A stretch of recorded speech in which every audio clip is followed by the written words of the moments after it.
Hallelujah, praise the lord. मसीह में आप सबकी सलामती हो। तो खुदा के पाक कलाम में से आज हम पढ़ेंगे मुकद्दस मत्ती की मार्फत लिखी गई अंजील, उसका 7 बाब और उसकी पहली आयत से लेकर 14 आयत तक पढ़ेंगे।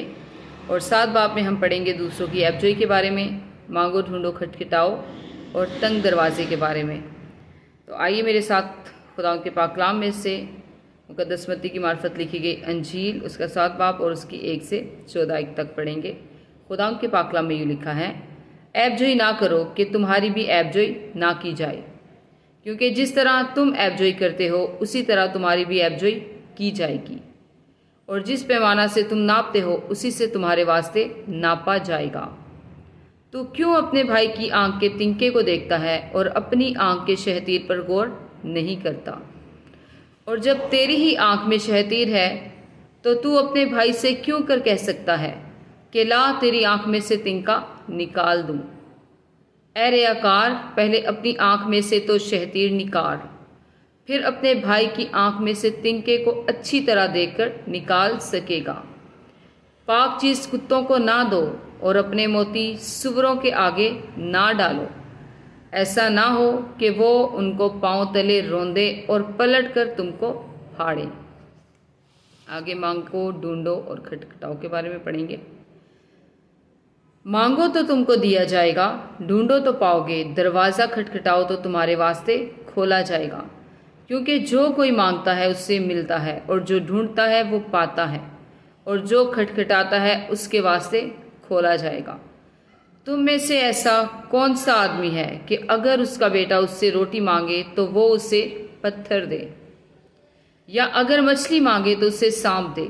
बस जब कि तुम बुरे होकर अपने बच्चों को अच्छी चीज़ें देना जानते हो, तो तुम्हारा बाप जो आसमान पर है अपने मांगने वालों को अच्छी चीज़ें क्यों ना देगा?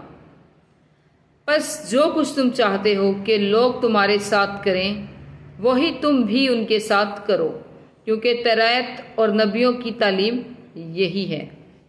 आगे तंग दरवाज़ा के बारे में तालीम है। तंग दरवाज़ा से दाखिल हो, क्योंकि वो दरवाज़ा चौड़ा है और वो रास्ता कुशादा है जो हलाकत को पहुंचाता है, और उससे दाखिल होने वाले बहुत हैं। क्योंकि वो दरवाज़ा तंग है और वो रास्ता सुकड़ा है जो ज़िंदगी को पहुंचाता है, और उसके पाने वाले थोड़े हैं। खुदा का पाक कलाम पढ़े जाने और सुने जाने पर खुदा की बरकत आप सब पर हो। खुदा का शुक्र हो। आमीन।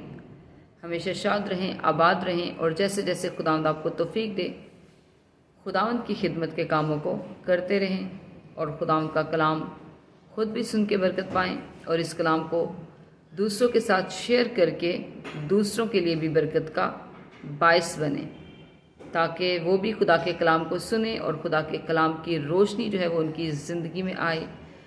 क्योंकि जब खुदा के कलाम की रोशनी हमारी ज़िंदगी में आती है तो भले कितनी भी बुरी सिचुएशन क्यों ना चल रही हो, खुदा अपने कलाम के मुताबिक हमें तसल्ली देता है, इत्मीनान देता है। वो कभी भी हमें मायूस नहीं होने देता, क्योंकि उसका वादा है कि वो दुनिया के आखिर तक हमेशा हमारे साथ हैं।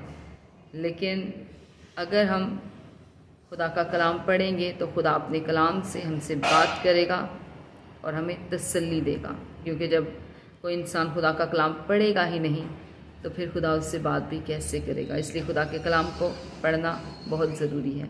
आमीन।